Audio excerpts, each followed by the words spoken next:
This episode of Ink in Imagination is brought to you by Ramblings of a Comics Fan, available now on Amazon.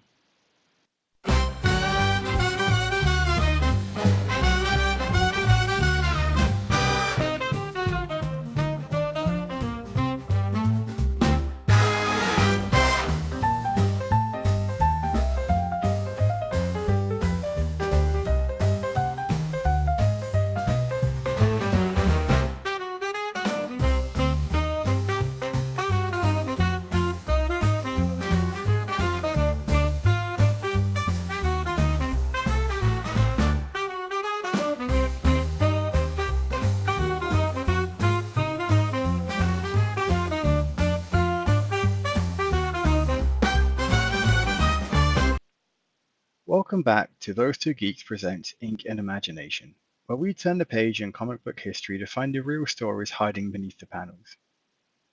I'm your host, Alex K. Cossa, and today's episode is a little bit personal for me. You'd have to have been living under a rock to have avoided the immigration and, perhaps to a slightly lesser extent, the refugee discussions occurring over the past few years. As an immigrant myself, it's a discussion I've been paying some attention to. First things first, though, I should clarify that my situation in no way resembled the plight of those from South and or Central America, the Middle East, or Ukraine. As a white man immigrating from the United Kingdom, it would be offensive to those folks to say that I know what they're going through. I don't. I genuinely hope that I never will. Indeed, I have been present in my new country, Canada, when people start talking about the immigrants taking their jobs right in front of me because they don't consider me an immigrant. This was shortly after asking about my accent. I may be a white guy, but my accent sure isn't from this side of the pond. That's about as much prejudice as I personally have ever encountered on my end, directly.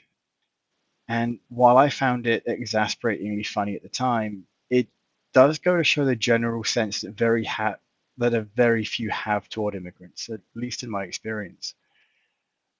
But as I said, mine is not the same experience as the immigrants and refugees from Ukraine, the Middle East, or South and or Central America, and it's not even close. Even comparing a refugee to an immigrant is a slippery slope. While some immigrants, such as myself, arrive in a new country of our own volition, others feel forced out of their homes due to escalating conflicts or tensions. The immigrant generally has at least some freedom to make that decision. A refugee has no choice in the matter. They just want their family to feel safe. And that type of safety that those folks are seeking, the scale of the horrors that they're running from, it's something many of us have no personal experience with. Hopefully, we never will. But that doesn't preclude us, or it shouldn't preclude us, from having some empathy for them either.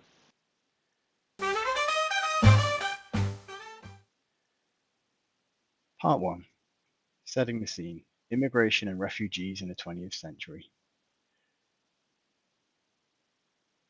If we step back for a moment, away from the panels and into the real world, the United States and Canada of the early 20th century were nations in flux. Between 1880 and 1924, over 23 million immigrants arrived in the United States alone. Many came from Southern and Eastern Europe, Italians, Poles, Russians, Hungarians, and an especially large number of Jewish families fleeing pogroms and anti-Semitic violence in Russian Empire. These immigrants clustered in cities, New York, Chicago, Toronto, Montreal, creating vibrant, tightly knit communities. But they also faced hostility, job discrimination, housing prejudice, and the ever-present sting of being seen as other.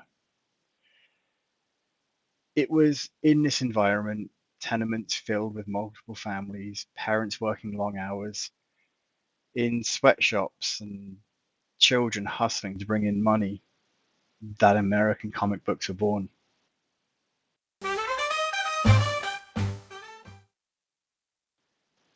Part 2, Creators with Immigrant Roots.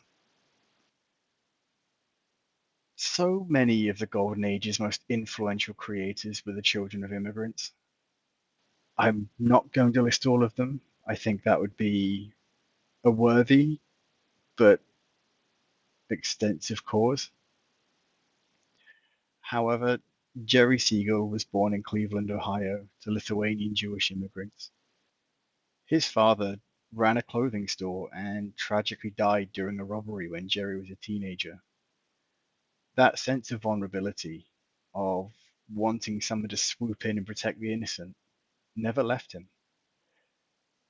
Joe Shuster, Superman's co-creator, was born in Toronto to parents who had fled Eastern Europe. Joe worked as a newsboy and sketch artist before teaming up with Siegel. Together, they gave us the Man of Steel. Bill Finger, the for so long uncredited co-creator of Batman. He was the son of Jewish immigrants from Eastern Europe. He brought detective noir sensibilities, moral ambiguity, and a sense of urban grit to Gotham. Bob Kane, Batman's other often and loudly credited creator, was also of European Jewish descent. And of course, Jack Kirby, born Jacob Kurtzberg, the son of Austrian Jewish immigrants on New York's Lower East Side. Kirby would go on to co-create Captain America, the Fantastic Four, the X-Men, the New Gods. His imagination practically defined modern superhero comics. These creators weren't far removed from their parents' journeys. Many grew up in immigrant neighborhoods, surrounded by accents from a dozen countries, absorbing the resilience and resourcefulness of people starting over in a strange land.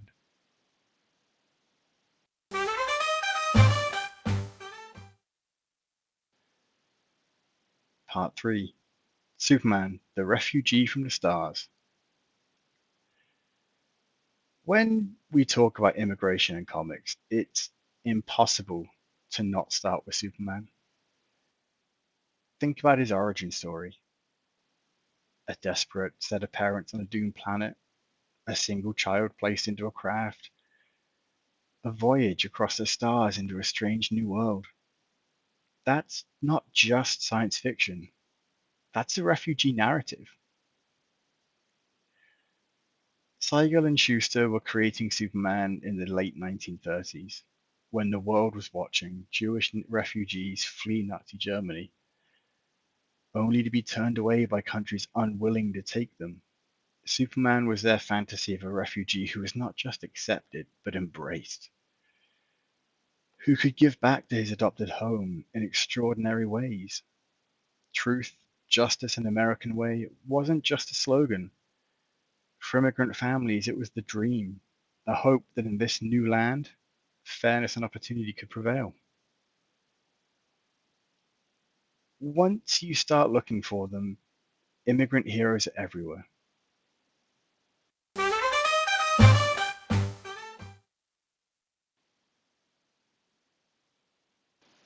Part 4, The Immigrant Archetype in Comics. Once you start looking for them, immigrant heroes are everywhere. Interplanetary immigrants like Supergirl, the Martian Manhunter, and even Thor, a literal Norse god who chooses to defend Earth. Howard the Duck, stranded on a world he never asked to live in, making the best of it with some sardonic wit. But then you have the international rosters. Take the all new, all different X-Men of 1975. Debuting in Giant Size X-Men #1, you have Banshee from Ireland, Colossus from the Soviet Union, Nightcrawler from Germany, Sunfire from Japan, Storm from Kenya, and some small Canadian dude called Wolverine from Canada. In the Marvel Universe, they all come together in New York, a direct reflection of America's immigrant melting pot.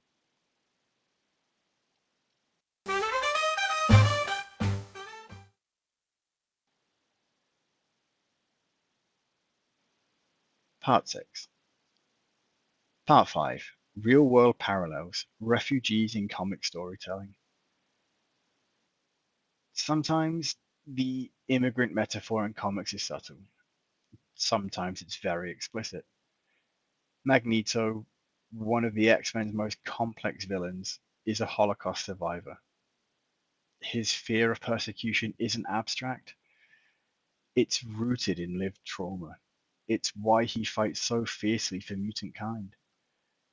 In modern comics, characters like Kamala Khan, a Pakistani American Muslim teenager from Jersey City, navigate the tension between cultural heritage and the world they've inherited.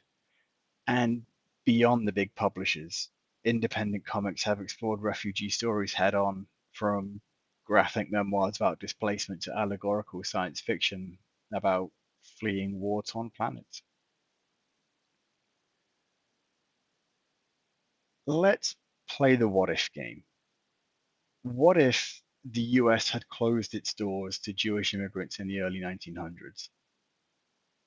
There would be no Siegel and Shuster, no Superman, no Kirby, so no Captain America, no Stan Lee, no Marvel Universe as we know it.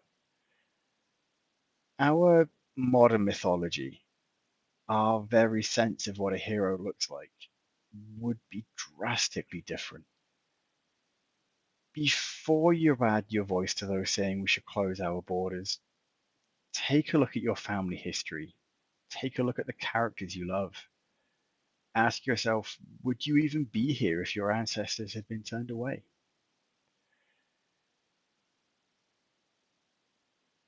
If comics teach us anything, it's that heroes come from everywhere. Some fly from the stars, some walk across deserts, some take a plane with nothing but a suitcase. Every hero has an origin story, and so does every immigrant. The creators we celebrate today were shaped by those journeys. Their characters, the ones who inspire us, carry that legacy forward. This isn't just comic book history, it's human history. Next time on Ink and Imagination, maybe we'll explore the politics of superheroes, from wartime propaganda to the modern culture wars. Maybe we'll delve into Magneto's history and have a deeper look at his character. Or maybe, as with this week, there'll be something else that pops up that captures my attention that I feel that I would like to share with you. Until then, keep your mind open, your heart kind, and your eyes on the panels.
Hey, thanks for watching the previous video from Graphic Policy Television. Just by watching, you help support our site. Thank you so much. Now, if you're watching these videos, you probably care about geeky things like movies, television, comic books, toys, games, video games. you name it. You can go and subscribe right now to our YouTube channel to stay in touch and catch all the new videos, or check out our website at graphicpolicy.com. There's a nice link on this end of the video. But as always, thank you for watching. Keep on rocking and keep it geeky.